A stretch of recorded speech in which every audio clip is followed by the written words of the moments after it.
Hello, ladies and gentlemen. Welcome back to another episode here on African Confessions. The following story that you're going to be listening to, it comes from a translation of a message that I received, and the translation of that message, it reads like this. Hello, Brother Nanshi, how are you? Can you please post my own story as Hidden Identity? I am a lady who is aged 37 years old, and currently I am looking for help, but the problem is that I do not have any money. And I blame myself because of the things that I did, because I thought that me sacrificing my husband, maybe it was going to assist me. But there were a lot of things that were happening in our lives that led me into becoming so desperate, so much that I thought that it was far much better for me to at least sacrifice my own husband. My story, it all began when I was still back home in Zim. And then me and my husband, we thought that it was far much better for us to come to South Africa. We then came to South Africa, and after we had came to South Africa, my husband, the problem with him was that he started dating this other South African woman who was working at the place where he was also working. So he would come to me each and every month, and then he would say that this is the money that my boss has given me, but yet he would have given that South African woman that he was dating money first, and then we were suffering at home. So I would try to renegotiate with him to at least think about me, to think about the kids that we had left back home in Zim, but unfortunately he never wanted to hear such a thing. And the time when I saw that things were becoming worse and worse, that was when he was beating me up. He would go and he would sleep at this woman's home. When he would return back, maybe the following weekend after month end, him not having any money at all, when I would ask him where the money would have gone to, then he would beat me up, saying that I was asking him too many questions that were irrelevant at that time. So I was really desperate and I was really angry with my husband. I then went to Rustenburg, where I heard that there was this other white garment prophet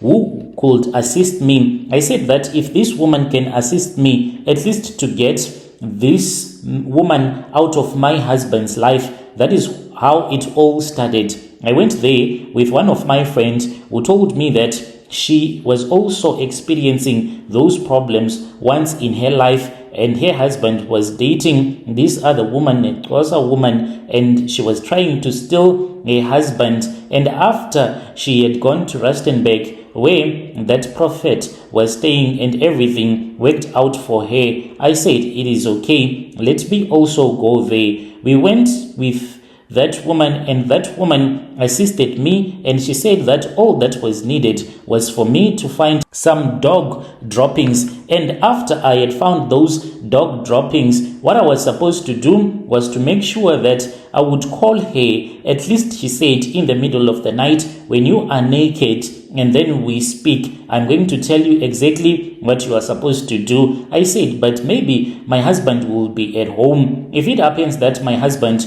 will be at home, then what am I supposed to do in that situation? And then he told me that if it happens like that, then I will have to use some holy prayers that he had given to me. Just wake up and pretend as if I am someone that just wants to go and urinate and help myself, and whilst I am in the toilet, I needed to say those prayers. So he gave me those prayers, and after that I returned back home. At the place where I was staying, there were some dogs, so I then waited for them to poop, and then I took the fresh dog droppings. Later on in the evening, when my husband was fast asleep, woke up in the middle of the night, undressed myself, and I called that prophet. To my surprise, he said, let us switch it to video, and I was naked, and I then went to the toilet, and after I had went to the toilet, I then started chatting with him on video, and he was doing some things that I could not understand to me, that made me to somehow feel as if I was falling in love with him, I just told myself that maybe, I don't know, let me just do whatever that I have to do to make sure that by all means,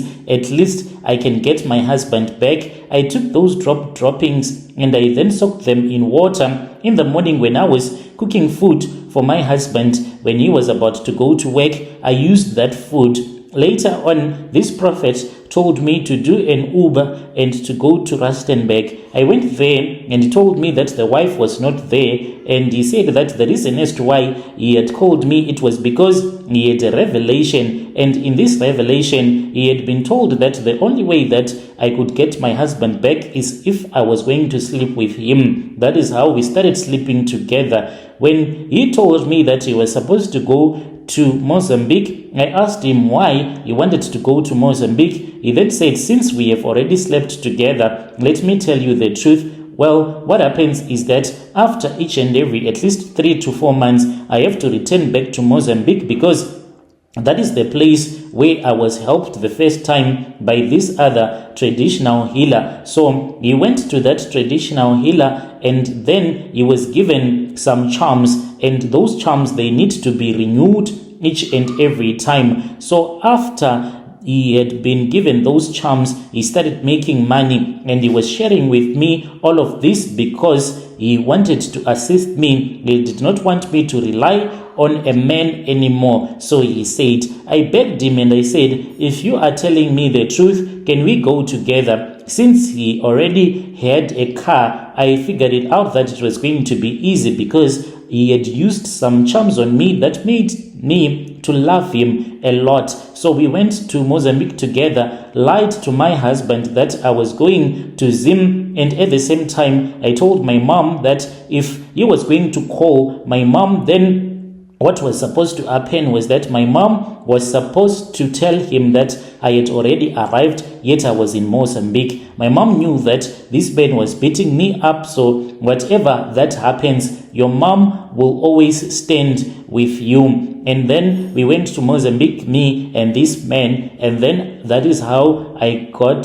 to be part of these rituals. I returned back. In time, I was told that blood was needed. In that moment, me and my husband, the way that we were fighting with each other, it was too much. And when I was told that blood was needed, he was the one that seemed to be the perfect candidate. The only challenge that I am facing now, apart from me making money just seems to be falling from the sky because of this ritual, is that I regularly see my husband, and each and every time when I see my husband, he will be angry at me. He sleeps with me even when I am around people. He always makes sure that he sleeps with me, in which I do not feel okay with him sleeping with me because it becomes painful by the day each and every time that he forces himself to sleep with me. When you post my story, please tell me so that I can follow through in the comment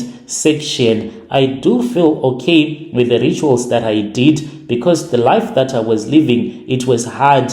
It was not an easy thing for this South African woman to call me. Like, she will tell me that tonight I'm going to be with your husband. I'm going to treat him in such a way that he is going to give me all the money that he worked for. And when you try to call your husband and knowing that it is month end, your husband then does not even pick up the call, does not do anything. How painful it used to be. But I said it is far much better that he dies so that I can become rich.